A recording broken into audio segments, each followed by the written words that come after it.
We're Let's live. go. We're live. We're live. Like always, guys. Well, happy Friday. Happy Friday. Happy Friday for some. Happy evening for most. Like always, thank you for tuning in to KR Culture Radio. Freestyle Friday. Guys, first thing first, make sure you hit that like button. Make sure you hit that subscribe button. Make sure you hit that notification bell on the right hand side. Remember to click all because we do go live each and every day at 7 o'clock Eastern Time. Like always, thank you for tuning in to KR Culture Radio. YouTube, Facebook, Instagram, Kick, Twitch, Rumble, TikTok, Bingo Live. Thank you guys so very much for tuning in each and every time we go live. Like always, Prince Akeem, New Journal, what's cracking like it? What's cracking like it? What is cracking like it, my dude, on this lovely Friday evening? I'm back like I never left. Hey man, we here as always here. It's Friday. I mean the week is about to come on board, so we about to get in like we always do. So let's go, let's get it. Like always, shout out to everybody that's watching us all across the board. Once again, Facebook, Instagram, Kick, Twitch, Rumble, X, TikTok, Bingo Live. Thank you guys so very much for tuning in on this freestyle Friday. Shout out to Evelyn. Why you on Bingo Live? How you doing? I'm doing good. Another person say Black. Well, Packy say, hey, what's happening? It's like seem like everybody's excited. It is the weekend, and over here in South Florida, it is cold. Jordan, is it cold over there on your side? Oh, not at all. It's beautiful out here. It's 80 degrees over here. Oh man, I mean, beautiful weather, man. It's freezing out here to the point iguanas are falling from the sky. That thing is crazy. Oh, no. They freezing up then. Yeah, in South Florida, as it is, man. Cold over here, man. But we got a lot of things to cover, man. Before we head out for this weekend, over here in South Florida, they're getting ready for the big game, UM versus Indiana on Monday night. So they're doing a lot of events this weekend. So it's gonna be very, very busy over here in South Florida. Them people are excited. I am excited because I think UM gonna bring home the championship. But this is not the sports topic we're about to get into. Jordan, what's going on with President Trump calling his friend? Let's get into it. Let's get to something that's really funny. That's cool. So Donald Trump was on today talk about how his friend was taking Opazine. And he said, I told that the drug does not work on him. He's actually fatter than he has ever been. And he's very cool enough to talk about his friend like that. So go ahead, play the clip, and after that, we'll chop it up.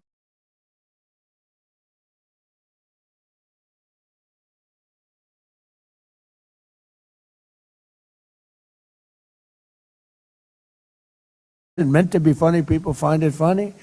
But a friend of mine who's a very smart guy, very, very rich, very powerful man, actually. But he was very fat. And he took the fat, I call it the fat drug. I won't give you which one. It was Ozempic. I won't tell you that. It was too much to bear. Because after I told him that the drug does not work on him, because I saw him recently, he's actually fatter than ever. I said, the drug is not working on you. You're going to have to go to something else. But it does work on a lot of people. The story. Yeah, that man, when it comes to his mouth, he'll say anything. But other than that, Ronnie, he say he has a rich and powerful friend. There's anybody you think he might be talking about? Himself. It's not working on him. No, but I think he's a powerful friend. But I think he's talking about himself. But however, a lot of people are having issues when it comes to activating this like Zonic. Like a lot of people that are using it, they say it's some people are having a side effect towards it. Others are not. But people fail to realize that you have to put in the work to lose weight. This is not just taking the pill, the weight just come off. No, you got to put yourself on a diet. You might have to go to the gym, or you might have to get a trainer to help you with your weight loss, not just taking a pill and that's it. And remember, those type of pills will enhance your craving.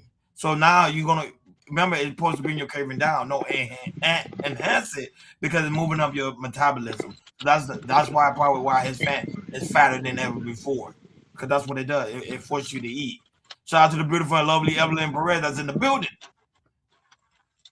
I am done. So can y'all hear me? Hello?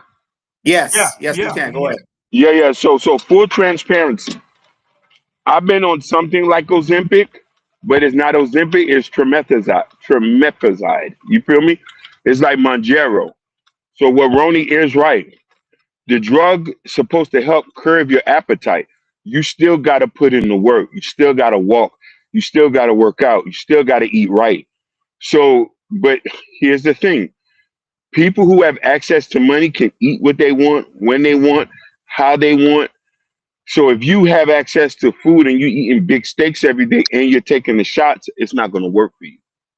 You know what I mean? So early in the morning, I wake up, I work out. I don't eat. Sometimes I drink water. I make a shake.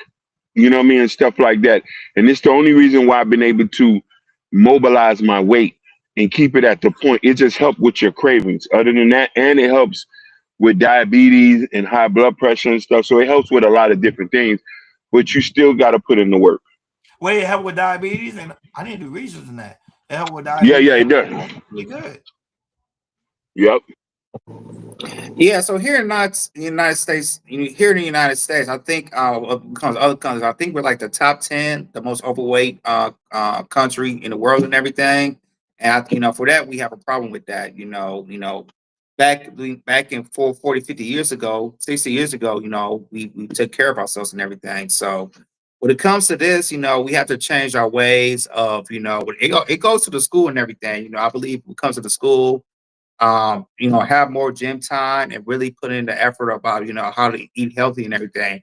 It also comes with, when you go to the cafeterias and everything, a lot of food is processed, but I believe, pushing more produce, fruits and vegetables that will help out and everything. Instead of, we're trying to take, weight loss type of pills to lose weight and everything, and not really putting the work. There's 24 hours of the day, 8 hours you get to sleep, 8 hours you get work. Rest of the 8 hours to do whatever. That's you got kids, spend with your kids. But if you could have at least 1 hour a day of just working out, that will help out a lot when it comes to walking, jogging, running.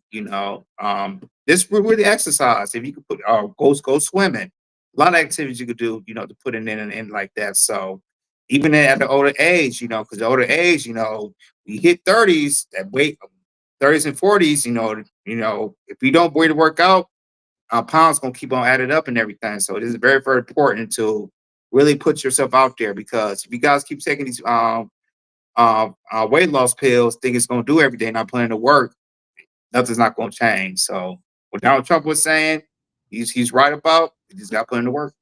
But at the end of the day, he need to reveal his fat friend, because if he calling him out like that, he might want to say his name. Like, share, and subscribe, guys. Don't forget to hit that notification bell on the right hand side. Remember to click all, because we do go live each and every day at 7 o'clock Eastern Time. Shout out to everybody watching us on YouTube, Facebook, Instagram, Kick, Twitch, Rumble, TikTok. Bingo Live. Thank you guys so very much for tuning in on this Freestyle Friday. Moving along to hip hop. Hip hop. Jordan, what's going on when it comes to aspect of hip hop news, big dog? Let's get into it. So let's talk about Ludacris. So Ludacris, he was gonna be in a country festival that featured, country artists and everything. But there's been a lot of criticism on Ludacris because one of the headliners is Kid Rock, who is a mega supporter, and a lot of people was criticize Ludacris of doing it because if he does the country festival, a lot of people believe that he will be supporting the MAGA, which is supporting Donald Trump, and they got so popular and everything, and a lot of people in the Bronx arena criticizing that Ludacris decided to take his name off the headliner because of the controversial Kid Rock, which he is a MAGA supporter.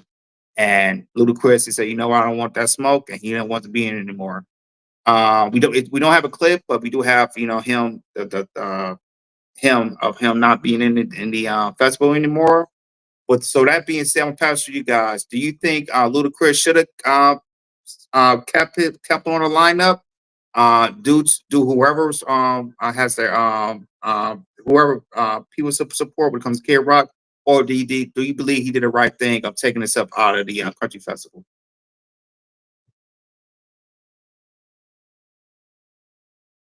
I had to think about this one too when it comes to aspect of Ludacris pulling himself out of a festival like that, we could also like expanding his brand and not only that, but also sell some of his music. I think there was an L on Ludacris' part. You sometimes when it comes to aspect of political views, you gotta set that thing aside and focus on getting your money and focus on your branding and also expanding yourself as an artist. Remember, you go into a country event. White people mostly go to a country event. You're gonna have a bigger and better audience. That's why I say I don't understand when it comes to aspect of these political views. Sometimes you I gotta want think. Go ahead. I want to say this too, to you, Ronnie, that also Nelly, he's in the festival as well. See, Nelly's in it because he understand. And remember, Nelly has some song too. Remember, Country Grammar and other songs that he have that was hits. He understands the whole aspect of things. Hey, even though you may disagree with Trump, however, at the end of the day, you just there to get a bag. To me, this is an L for Ludacris. And now, guess what? And Ludacris for the realize majority of people that bought his album was white folks. But go ahead. Most definitely. Let's also remember Nelly went through something like this similar for performing for President Trump at the White House. So True. Ludacris, in all points intended, he still want to appease liberals and Democrats when he knows he's not a liberal. When you're rich and you have money like that and you're paying taxes and you believe in earning your own keep, you are conservative. So he does need to not be scared of the right wing of the left wing situation and just went about his business. Hey, if a couple people don't buy your records anymore, so be it. You still got to feed your family. I don't care about what people think. You know what I'm saying? If I'm here doing the service, regardless of how people think, he still is the president of the United States, and we have to respect that. Yeah, and I just hate what type of climate we in when it comes to political and everything. And we look, and the thing is, it's like we box celebrities if they perform at a certain festival, if it's a liberal or very conservative event and everything. And I hate that, for Ludacris, that when it comes to this, he had to take his name out because of some people's political views. That if he does perform at the festival, oh, he's a MAGA supporter and everything. It comes from Nelly too, but Nelly's is we don't know what Nelly is and everything. Nelly might be conservative, but we never heard him come out and say, "Hey, I'm a MAGA supporter," even though he has performed at the White House festival. But the thing is, that was for a like, different event. That was for like a Bitcoin event. So it was a day before his inauguration and everything. But Nelly never came out talk about he's a MAGA supporter. Same thing with Snoop Dogg. A lot Snoop Dogg got criticized with him and Nelly by performing there as well. But Snoop Dogg did not come out saying I'm a MAGA supporter or anything. Celebrity is all about getting a bag, and they're trying to expand the audience of what they're doing. That's what Ludacris was doing. And my thing is this, people, if Beyonce was a headliner for country festival, what they will say about Beyonce? They probably won't say anything to Beyonce, because if she was a headliner, they know that she's I don't know if she's a liberal conservative and everything. They probably wouldn't say anything to Beyonce, especially if it was a headliner. So I just hate that we see Nelly, Snoop Dogg, and then now Ludacris in a way that if you support if you in this festival, you support MAGA and everything. No, you should not box in our celebrities. If they want to perform at the festival, it's fine. It has nothing to do with political things, because they haven't come out publicly on their social media saying, "Yo, I'm this and not that." They stay away. They want to get their bag, no matter where festival they performing. So I don't like seeing how we box celebrities when it comes to they perform somewhere. Oh, they support this, they say support that. True. But if Beyonce would have did it, the Beehive would still support her anyway. Exactly. So but Ludacris, I think he need to take this L, like, cause now he's messing up his money for some political views. To me, shouldn't even matter. Cause your fans, if they leave, trust me, your fans gonna come back. That's just how it works. Look at Nelly. Like Hakeem stated, y'all stated, Nelly left, did his thing. You saw he got a lot of backlash, but his fans still came back. People still listen to Nelly songs. So it is what it is, man. But if you want to lose that bag, that's on him. Like, share, and subscribe, guys. Don't forget to hit that notification bell on the right-hand side. Remember to click all, because we do go live each and every day at 7 o'clock Eastern time. Like always, shout out to everybody watching us all across the board. We really do greatly appreciate you guys for tuning in on this Freestyle Friday. Moving on to sports. Jordan, what's going on when it comes to aspect of sports news, big dog? So we're going into the weekend with some more NFL football. It's NFL playoff bound, and we in the divisional round. So we have the for the games for this weekend. We have the for these tomorrow games. We have the Bills and Denver, and Houston and New England. And then on Sunday we have Ronnie's team, San Fran against Seattle, and then we got the Bears and the LA Rams. So when it comes to the playoffs, fellas, who do you see going to the AFC and also the NFC championship game when it comes to these teams? So you have the teams on the left, they are the AFC side, and on the right you have the NFC side. When it comes to aspect of the left, I think Buffalo got to come out victorious. I know they're playing against Broncos tomorrow at 4:30 on Eastern time. It's gonna be a tough game because they're facing the number 1 seed, which is the Denver Broncos. But Josh Allen is now Superman, and he's gonna do whatever it takes to get him to the Super Bowl. He have no adversary as we speak at this moment. No, there's no Lamar Jackson. There's no Patrick Mahomes. He's got to come out victorious. Now, when it comes to the aspect of the Patriots in Houston got a defense. Houston got a defense. They got a defense. And it's the old defense for the 49ers because you know why? The head coach of the Houston Texans used to be which used to be the defensive coordinator for the 49ers, and you know he's there right now as head coach. So I still see the Patriots coming out still victorious, but it's going to be very, very close game because Houston defense, they coming in there and they coming in there strong. 49ers get the Seahawks.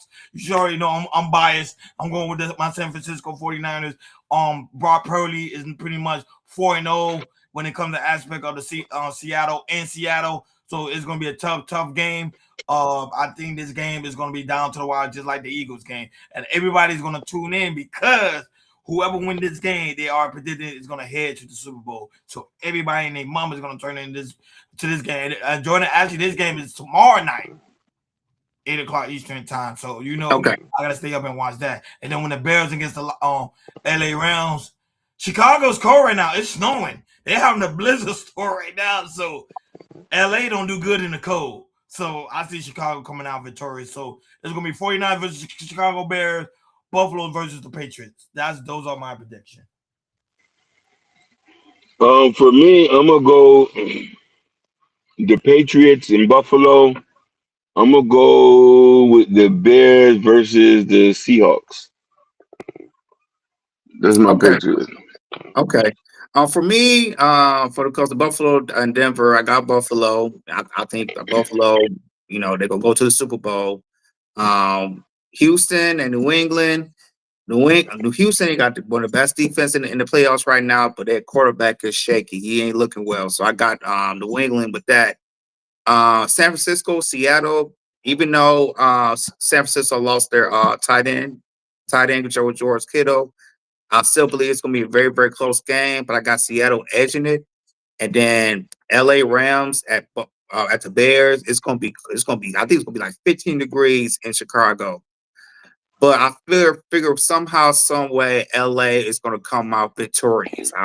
It's going to be very, very cold, and I feel like it's going to be victorious. So I got Seattle, the Rams on going to the NFC Championship game, and I got the Bills and New England going to the AFC Championship game.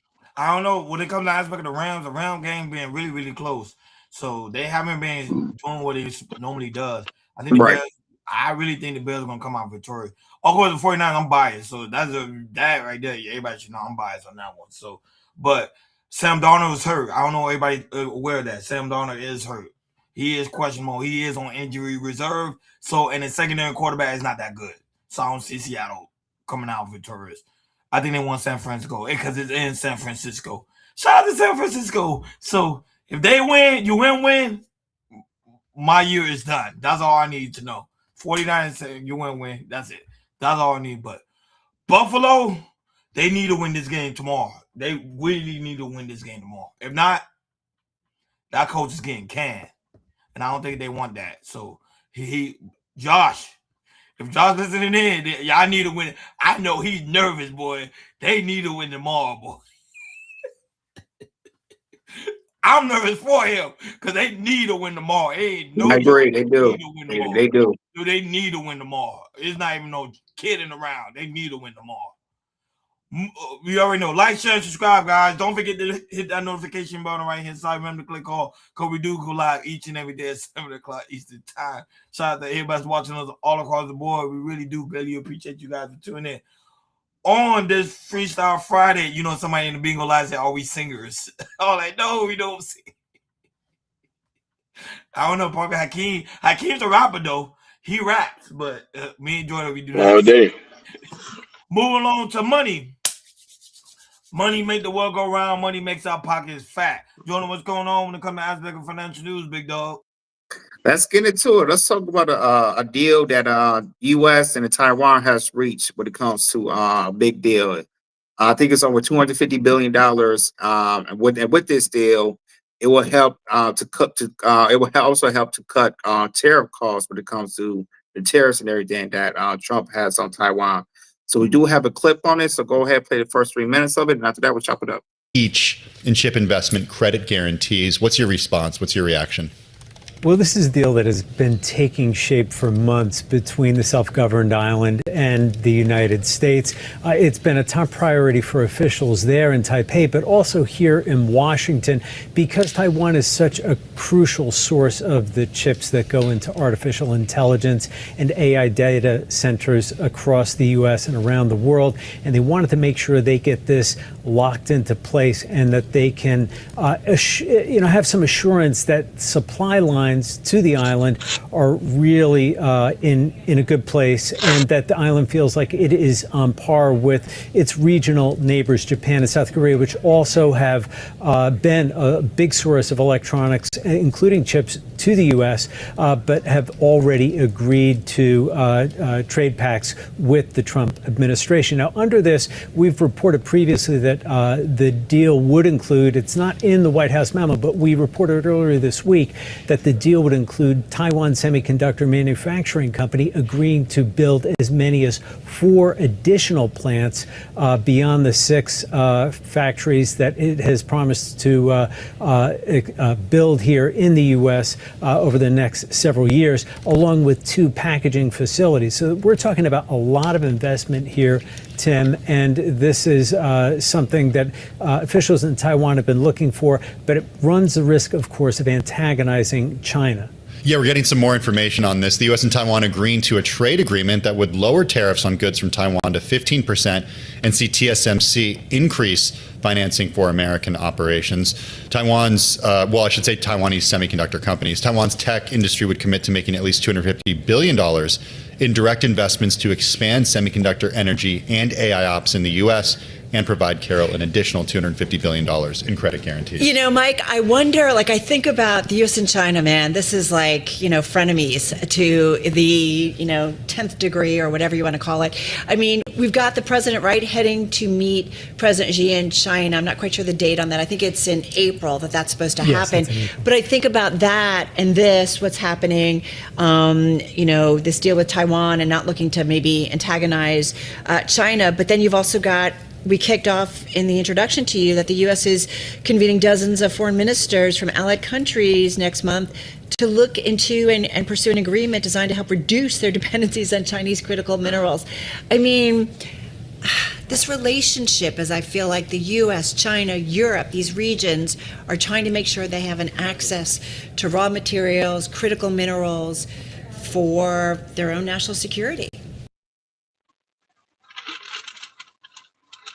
Yeah, and just want to say this: when it comes to Taiwan, a lot of people don't know. A lot of people that don't know, Taiwan is number one in the country when it comes to semiconductors and everything. So when it comes to this, it's a big deal. Other than that, Ronnie, fellas, what you got to say on this? We always have frenemy relationships, but this is economical war games, and we have no friends. I want people to understand that. We are patriots by nature. We are American first, and we'll make a deal to make sure American first is profiting. And the way Trump is doing is has supposed to do it. He is a businessman. He laid out deals to benefit us in the long run. We're going to be reaping the benefits for years to come. The more strategic and aggressive he is, who gives a hell if China wants to do whatever? We got 83 nukes that we can get busy with. And that's what it is. Let's get the money. Yeah, and the whole aspect of trying to innovate my United States into more of the AI and technology, you have to do deals. Taiwan is known for doing deals when it comes to aspect of microchipping conductors like Jordan stated and other things that could benefit the US in the near future. Trump in one of his proposals, he said he's trying to make the United States one of the biggest AI pretty much consumer of the world. And the only way for us to do that, we have to make deals and trades like that. See, people fail to realize the only reason why China's up top when it comes to aspect of AI because they're doing deals with Taiwan. They're doing deals with other people that can benefit them Hmm. years to come. And as you can see, it worked for China very, very well to the point that they became the most economical power within the world today. For us to compete, we have to make deals like this. Even though we may not like it, we may disagree with it, but it makes sense. Yeah, the thing about it is a lot of people know Taiwan is very close to China, which, with us, we are kind of protecting Taiwan in a way, and, we get a lot of things for Taiwan, and they have this deal done is very, very good and everything when it comes to, sorry, the semiconductors and chips and everything that we actually need for everything. So, but other than that, like when it comes to, I talked about this before, how, we kind of, we're in Taiwan, we kind of protect Taiwan so China doesn't take over Taiwan. Because even, because it might be a chance, and we might see next 5 to 10 years that, China might wants to take over Taiwan and take over the, the goods and everything because of semiconductors and everything. And there's times you might not hear it, but there's times that China might fly their planes around Taiwan, and also the U.S. are flying their planes around Taiwan as well. So, China doesn't take any type of goods for Taiwan and everything. And this is a good deal. But I do want to ask people, this is something to watch about when it comes to Taiwan because of the goods they have. And if China will ever wants to take over Taiwan, will there be a war against China and U.S.? I'm not saying it's going to happen, but it's something to look at in the next 5 to 10 years. Like, share, and subscribe, guys. Don't forget to hit that notification bell on the right hand side. Remember to click all because we do go live each and every day at 7 o'clock Eastern time. Like always, shout out to everybody watching on YouTube, Facebook, Instagram, Kick, Twitch, Rumble, TikTok, Bingo Live. Thank you guys so very much for tuning in on this Freestyle Friday. Main topic on today's show: could the U.S. get into war with Iran again? Yep, let's get into it. So a lot of people don't know in Iran there was a big protest happening this past couple of days, which we found out that there's been over 1,000 people has been deleted when it comes to the army. The Iranians are taking lives from the Iranian people, and Trump was going to get involved, sending troops to Iran, but he found out that they're not doing it anymore, so he pull back and everything. But then again, we always seen there has been trouble with Iran. Iran taking Israel, which we are allies to Israel. And also last year we had nuked Iran with them having nuclear weapons and everything. So with all this with this going on, and also we have done last year, it's a possibility that it might be a war going on with the U.S. and Iran. So other than that, go ahead and play the first 3 minutes of the clip, and after that, we'll chop it up. The White House says hundreds of executions scheduled in Iran have been halted. President Trump says he heard on, quote, good authority that the killing of protesters in Iran has stopped. Human rights groups warn, though, the death toll from the regime's crackdown on anti-government protests has surged into the thousands. The leader of an armed opposition group sat down with CBS News in the mountains of Iraq. CBS News foreign correspondent Holly Williams tells us the leader says the group is ready to take on the regime at the right moment. President Trump has repeatedly threatened to hit Iran hard in recent days, but with thousands of protesters thought to have been killed in a crackdown, yesterday he said he would, quote, watch and see what the process is. He said he had received assurances that the killings would stop and that there would be no executions. Now, Iranian human rights groups had warned that one protester, Irfan Soltani, was scheduled to be executed yesterday. The regime now says he hasn't been sentenced to death. Iran's government may have ended its campaign of deadly reprisals, but the protests have likely left it weakened. In the mountains of northern Iraq, just 30 miles or so from the border with Iran, we met with fighters from an armed and outlawed Iranian opposition group, the Democratic Party of Iranian Kurdistan. Now, the group represents the Kurdish ethnic minority, which makes up around 10% of Iran's population. Many of their fighters are women, and they're training for the day the Iranian regime can be ousted from power. One of their commanders told us that despite the terrible violence, in a way, the protests give them hope because they show it may be possible to topple the regime, although she said that may require international help. The group's leader told us they have thousands of members inside Iran who can be armed and mobilized at the right moment. He also said that he would welcome US strikes if they targeted the security forces that help keep the Iranian regime in power. Back to you. Thank you for that. Well, as President Trump appears to step back from the threats of intervention in Iran, the U.S. military remains ready to strike. Officials say U.S. bases stay on alert with an array of options and assets. So let's bring in CBS News senior national security correspondent Charlie D'Agata. Charlie, great to see you. So what options does the U.S. military have at the ready? You use the word array. There is an array of assets throughout the entire region. We'll start with Al Udeid. This is the largest U.S. military base in the Middle East. It's got 10,000 U.S. forces there. They brought down that number slightly yesterday because of the tensions against Iran. Iran has attacked Al Udeid significantly, bombarded Al Udeid in the past after the attacks on Iran's nuclear facilities back in June in Operation Midnight Hammer. At that time, there were only a few dozen military personnel that were still there. So the tension is still there. But in addition to the Al Udeid, you've got an airstrip inside Jordan itself with F-15 fighter jets, which in action last week in attacks against ISIS targets in Syria. There are a number of, when we talk about the attacks on the nuclear facilities in Iran, those are actually spearheaded by B-2 bombers, which left from the United States. Now, interestingly, we're tracking, we haven't got complete confirmation on this yet, but we're tracking an aircraft carrier, the USS Abraham Lincoln, which may have been ordered to get into that region, the Middle East, from the South China Sea. That, it's not a game changer, but whenever I've talked about any of these military operations, significant military operations in the Middle East, you're always going to have a carrier in the neighborhood. It serves as a deterrent. There are F-18 fighter jets on board that carrier, but it also comes, we call it a carrier strike group. It comes with a number of destroyers that are capable of launching Tomahawk cruise missiles, because with the military, policy may waver, but when the military is involved, they are concentrated on objectives and then after effects. And number one priority after getting these targets is making sure that troops are protected, force protection. And if you want force protection, you've got to have a carrier in the neighborhood to do that. Yep, so there it is. So he said a U.S. military remains support strike at any time. So with that being said, fellas, what do you guys take on this? Do you feel like we might have a war between the U.S. and Iran? I'm gonna always say this: Iran is one of those places that I would never want to have a fight with. And I don't know if Trump understands what he's getting himself into, but this is one that I said we should leave alone.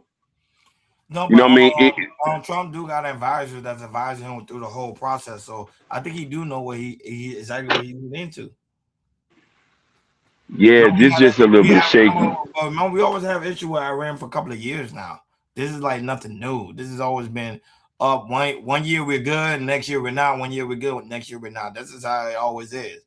I even think even during the Biden administration too, as well, they was having issue with Iran too, as well. But go ahead, you're Ken, right, man. Why you feel so shaky to message to man, like other Middle East country we could topple over, but these, man, they've been fighting for centuries, man. Right. For centuries. You got to remember, before they was called Iran, they was called Persia.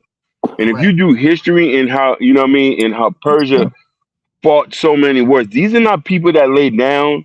These are people that are not, we still don't have automatic proof of them even being involved in any quasi-war games, because I know they accused the Iranians of supplying Yemen and all these places with guns and stuff, or they doing nuclear weapons there.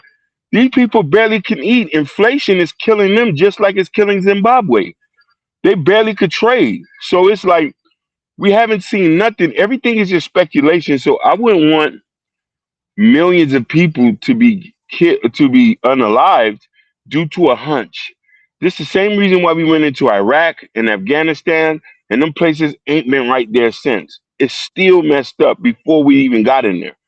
They was okay before we got. Same thing with Libya. The whole aspect when they came with Afghanistan, it was because of oil. Everybody knew that. Same thing with the. Oh yeah, 100%. So we're warmongers for profit. But in the wake of all of this, millions and millions of people are dying. Just like there's like 11,000 people died in Palestine due to a hunch. I'm talking them people barely can even own guns. And you know what I mean? And they're bombing them left and right. So Iran is not the place. I don't think we're gonna regret this one. Remember, I said that. But the whole aspect is someone has to die so someone else can eat. That's the whole concept of it.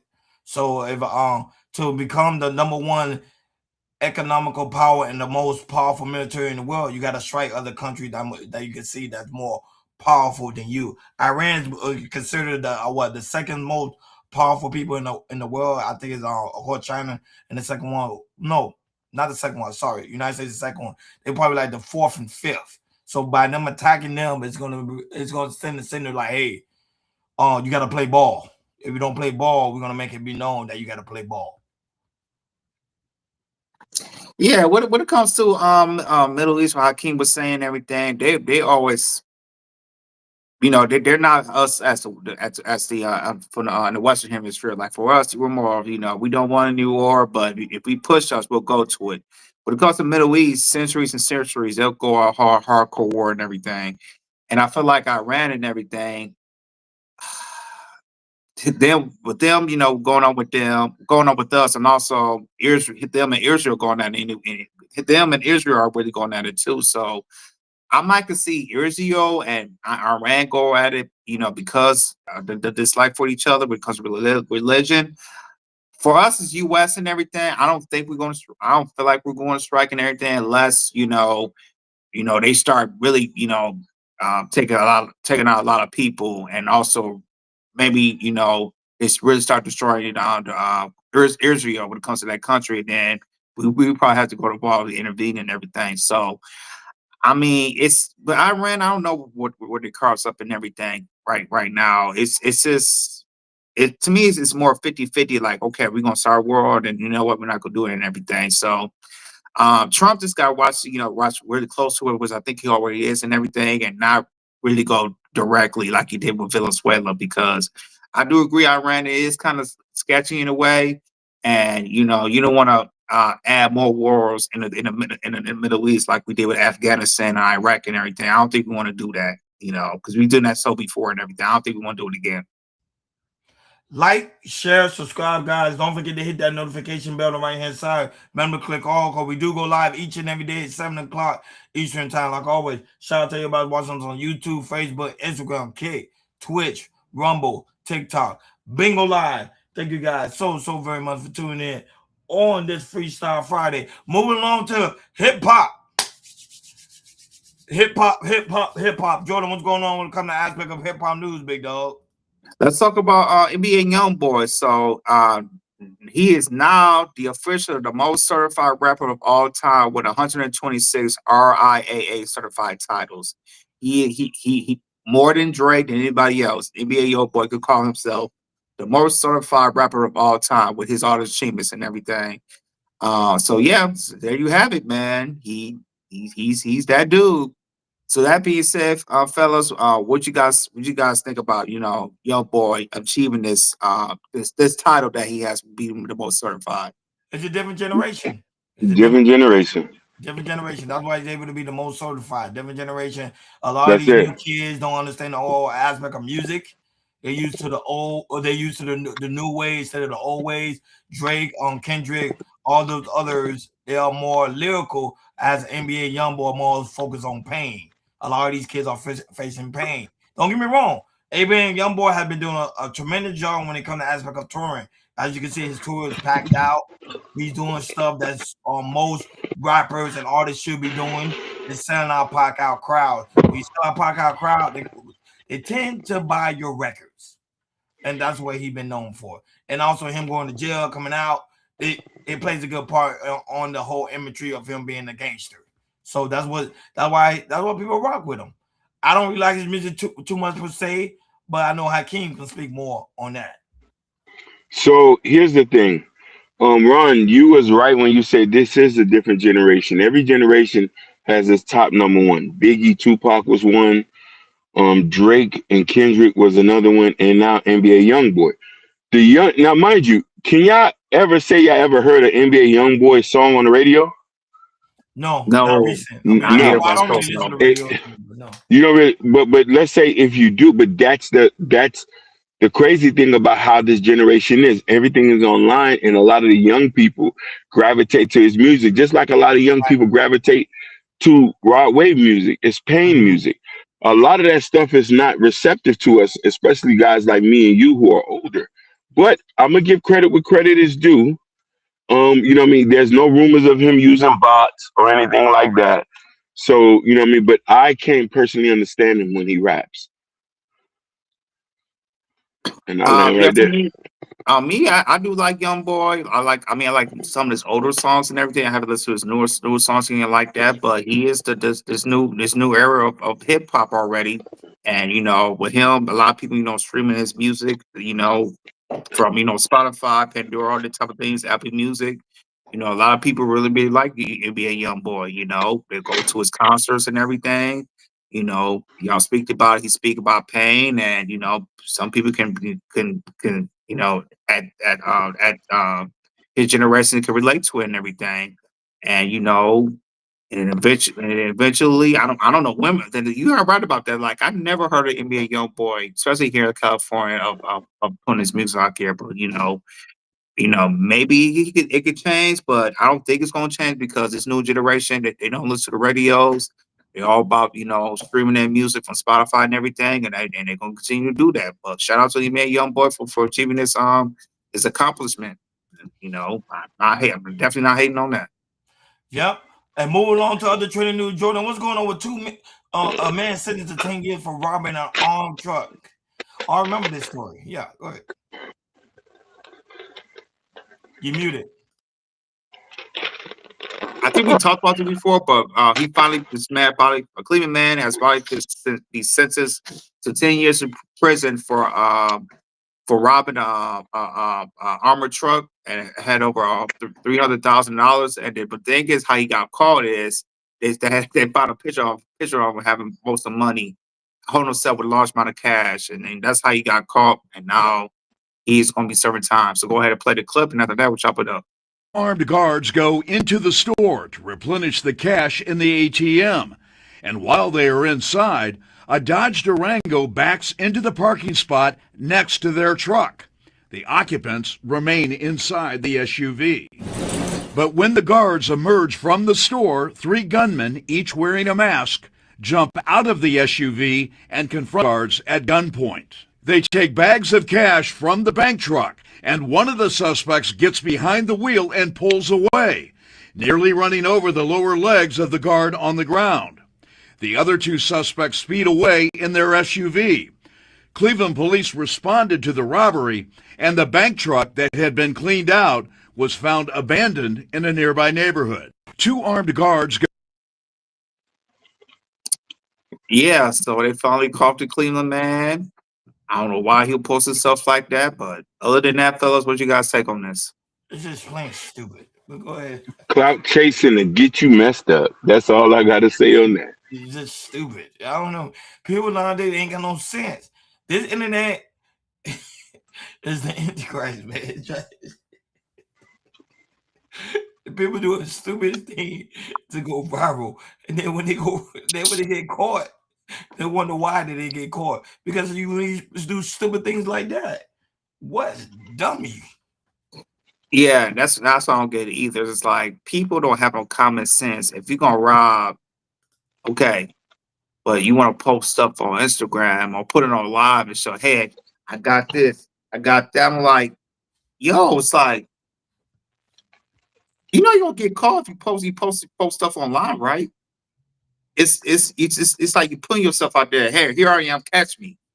And people, these young people, they do this stuff and think, well, oh, I should have did that and everything. Like, yo, people don't have the common sense when it comes to being, you get something, but you want to put your stuff out there and say, hey, it's me and everything. So, yeah, man, I don't, some of the younger generation, when they do stuff like this, I just don't get it. It's like you do this, and then, but the thing is, you put evidence out to be caught, and now you're serving time. Other trending news, Jordan. What's going on with this one? A news reporter called co-host for being ashy live on air. Is this Yeah, real? so yeah, man, this is crazy. So I don't know if they got suspended or anything. So so these two new anchors, they're in Houston, and they got into a segment, and they start, and one of them lady started calling them out, calling the other lot for being ashy, and then after that, it kept going and going. So go ahead and play the clip, and after that, we chop it up. This is real though. On national TV, they actually did this. Nope. Yeah. It is 6:46 now in the Weather Center with Alita this morning. Checking out the forecast. I saw you walking from the desk. Girl, you need some lotion on that dry. No, you're right. On your dry legs. Yeah, they're pretty ashy this morning, but we're so grateful for the director's, take. Are you serious? Don't do that. Do not. Do not. They're really bad this morning. Yeah. But thank you so much to our director. It is. Wow. So I'm gonna pass it to you guys. You think, she was kind of being ghetto for doing that, on live television? Very, very ghetto. I thought that was disrespectful, but the biggest enemy of black women is other black women. No, but is the other girl black? Is she black? What Hispanic girl? What Hispanic girl going? No, she black. What Hispanic girl gonna call somebody ashy? Yeah, she black. Oh, the one right here. The one on yeah, she's more. Yeah, she's a little bit more light skinned, but yeah, she's black. Wow. But that's colorism. That's colorism. A light skinned girl calling a dark skinned girl ashy. That's colorism. Yeah. Nah, but that had to be scripted. That's why they didn't get suspended or anything. They had to be scripted. A lot of people they had to be scripted because the whole aspect of it. Remember, a lot of people not watching the news today. You got to get something to make people watch it. Doing something like this will allow it to go viral, for allow us to do commentary on it, to allow people to do commentary. And now, guess what? People going to tune into the network and say, okay, what else they going to say crazy on air? The network's not doing too good right now. News segments are not doing good at all because now, you got Cal Coach Radio, you got Breakfast Club, you got all these other platforms taking over. So, what more need to say? But that is very unprofessionalism. Very unprofessional. Yeah. This was ghetto. Like this to come out like, hey, yo, I just saw you walking. You look ashy, girl. You need some lotion. Like, yo, it's like you do not have to do that, on live television. And then what made it worse, the cameraman. Oh, really? Let's put the camera down. Let's see. That was trying to tell you. I think it's. Let's see some ashy ankles and everything. Like, yo, this is so. It must be a ghetto environment at that news station because I do not want to be a part of that and everything. It's like, yo, you see somebody ashy, you get this girl some shea butter or some lotion. You gotta, hey. I saw you walking, you look ashy and everything. So I don't know, Chaser. He laughing because I never seen nothing like that. That is me either. It's like, yo, that's so ghetto, yo. What news network that is? Hold on, let me see. It's gonna force you to go watch it. Yeah, in Houston. Wow. This is in Houston. I think it's Houston 26 News, something like that. But yeah, man, that's ghetto, man. That's really, really ghetto. Wow. Shout out to Houston, H-Town. Last time on today's show, Jordan, what's going on with Saks? Yeah, so earlier this week, Saks Fifth Avenue, they have finally filed for bankruptcy. They are, they're not. It's not looking good when it comes to Saks Fifth Avenue. So we do have the clip to get to deep dive into it. So go ahead and play the clip, and then after that, we'll chop it up.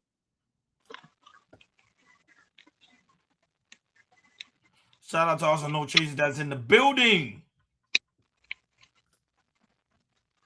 Saks problems have been a long time in the making, and a lot of it was their own doing. While parent company Saks Global is private, which includes Saks Fifth Avenue, Saks South Fifth, Neiman Marcus, and Bergdorf Goodman, we know sales have been down significantly over the past couple of years. Sure, department stores have been on a steady decline overall, and that is a part of the story. But its downfall goes well beyond falling sales and spending shifts in the luxury market. In fact, the luxury sector isn't in peril. Consumer spending is expected to remain strong in 2026, and Bloomingdale's is killing it right now by leaning into experiential retail and having the right type of inventory. And Bain forecasts the luxury category will increase by 4 to 6% annually over the next decade. So let's be clear, Saks' problems are largely self-inflicted. Investors have known for a while that the company was struggling, but it became obvious that a bankruptcy was coming when the company missed a payment to bondholders at the end of last year. That was an interest payment for its 2024 acquisition of Neiman Marcus, a $2.7 billion deal that the company financed primarily with debt, which it hasn't been able to manage. But even before that acquisition, Saks was struggling to pay its existing retail vendors. When the acquisition happened, a variety of new investors, from Amazon to Salesforce, flooded the company with fresh capital that in theory should have helped clean up its balance sheet. Instead, Saks kept struggling. It didn't pull off the turnaround investors had been promised, and it lost key suppliers when it kept paying its bills late, or not at all. That meant it didn't have the inventory shoppers were looking for, which led sales to drop even further. When it came close to filing for bankruptcy, Saks even had a tough time finding investors for a debtor in possession loan, which basically just allows the company to keep the lights on while it goes through its Chapter 11 bankruptcy process. And that speaks to how dire the situation was. Investors felt burned, and despite how big and well-known Saks is, many were hesitant to give the lifeline it needed. As Saks' bankruptcy makes its way through the court, the fate of its nearly 200 stores remains uncertain. The company said it plans to evaluate its operational footprint to ensure it's putting its money where it sees the greatest chance of return. That likely means a trimmed-down store fleet in the coming months to reduce its fixed costs. It managed to secure $1.75 billion in new financing, $500 million of which will be available to the company when it emerges from bankruptcy, which it expects to do later this year. In the coming weeks, we'll see how the situation unfolds and if the once beloved department store will live on. Yeah, so it's not looking good for Saks and the company as we speak. So other than that, fellas, what you guys takes on Saks file for bankruptcy? Saks, go ahead, Hakeem. Saks No, they've been going down, but the internet has a lot to blame with it. The way spending has been shifting, and I think people are not going to like department stores when a lot of these department stores are selling other people's goods. Louis V got their own store you can just go to. So there's a lot of things that are playing a part, and malls, in a sense, are just going out of style. So everything, you're going to have micro shops that are going to do that, but this is just the changing of the times, and they don't got a new, fresh CEO to keep up with what's going on. And also, you got to play the factor too. Remember, Amazon has taken over too, so a lot of people are buying it online. A lot of people are now taking out their time to go to these malls like they used to back in the day. So they shopping online. Online have better deals. They get 2 for 1s, and they find it to be very convenient instead of getting up and going to Saks Fifth Avenue. But man, it's sad to see that we live in a day and age that people don't do malls anymore. But this is the world we living in. We live in a digital age, and it's playing a major factor in a lot of these big name avenues like Saks Fifth Avenue. Yeah, and the thing is, kind of the women, because he already said it of Saks, not evolving, to the times we're in right now. And she said, because of Bloomingdale's, she said Bloomingdale, they on fire and everything, but it comes to Saks, they never got a chance to evolve and everything. And now they're in trouble, and they're kind of falling like Macy's are, because if that's the case, Saks Fifth Avenue, they're gonna start closing some stores and everything. And if they do, I'm gonna be in there. There's a Saks Fifth Avenue right across from the Beverly Center in West Hollywood. If they start closing down, if you're talking about 50, 60, 70% off, I will be there. So if they start falling down, people look on online. You won't be here and say, hey, Saks Fifth Avenue is going to start closing some stores and everything, and I will be there. So start to see Saks fall to them file bankruptcy, but you got involved to today's time, and they're not doing it. Now yeah, but shout out to White Hat. Is in the building. Say, what's up, guys? What's up to you, big dog? I know a lot of you guys coming in late. Y'all can watch the show on replay. Not enough money in the economy to support big name brands. That's also a fact. Mm-hmm. So people are going online right now. You go to Amazon, the same shoes that you will buy on Saks Fifth Avenue, you can buy it on Amazon for a cheaper price, or something similar to it. We live in a day and age that people are not making enough. Hell, people not even making enough to survive out here. So it is what it is, man. So it's only like the 1% are able to go to Saks Fifth Avenue, but they are starting to realize that, hey, I want to live like the rest of the poor folks. So yeah, and the thing is, like the middle class, they can't afford to go in there because usually they don't. I mean, and they can't attract the rich people because rich people they shop at Louis and everybody. So Louis they'll be fine, but Saks Fifth Avenue we probably rely on the middle class, and middle class right now don't have the money to get stuff. So hey, like, share, subscribe, guys. Don't forget to hit that notification bell on the right hand side. Remember to click all because we do go live each and every day at 7 o'clock Eastern time. Shout out to everybody watching us all across the board: Facebook, Instagram, Kick, Twitch, Rumble, TikTok, Bingo Live. Thank you guys so very much for tuning in on this Freestyle Friday. Guys, it's also very important you go to KL Culture Radio description, and also link is pinned on top of the chat. That's where we have the KL Culture Radio store. That way you can find all the KL Culture Radio merch, the hat, the t-shirt, the coffee mug, you name it. It's all in the KL Culture Radio store. The link is pinned on top of the chat, or you go to the description there below. Also, guys, so very important, go to KL Culture Radio Community Post. That's where we have Prince Akeem new album that's out now. And before we leave here, we gotta play a song from part of the album so you guys can listen to it on your spare time. So remember, the album is pretty much in the community post. But let's play a song before we head up and out of here. We're gonna do it like this. Check it. Hoping my niggas is dry slow. Get hold safe, my nigga. Police is knocking up at your door. It ain't safe, my nigga. I spinning blocks looking for food. Get out the way, my nigga. Damn, you around, you looking fool. You out of place, my nigga. Mama said, boy, get off the street. Get home safe, my nigga. Daddy told me don't ever speak. Get home safe, my nigga. Mama said, God, the antivirus, that's that McAfee. With L phones until I fell asleep. Woke up to demons and pussy niggas trying to get on me. Like what you making, so sit back and watch me burn the beat. Mommy still love me, she call me Poppy, put that ass to sleep. Broke, got hella cash, I know my dough was sweet. The devil was watching, shoe lies, I gotta watch them guys. Killers is plotting, who dies, I gotta compromise. Sacrifice together when children, the world monopolize. Women suck dick for social media, boy, she fiending, bro. You hit it quick, a couple likes and some hearts in it. I broke her heart. You got it, guys. The link is in the community post. Also, guys, Prince Akeem book, Raising Kings Black Love, is out now too as well. Come over here, support this artist, support this author, make him the biggest thing on the planet. And also, guys, if you didn't see the street guest we had over on Wednesday with Street Range, I made sure to go check it out. We did not put it on members only because we want you guys to go ahead and check it out and to support her too as a writer too as well. She got a book that's out right now. So guys, go ahead and check it out. We see the numbers is growing.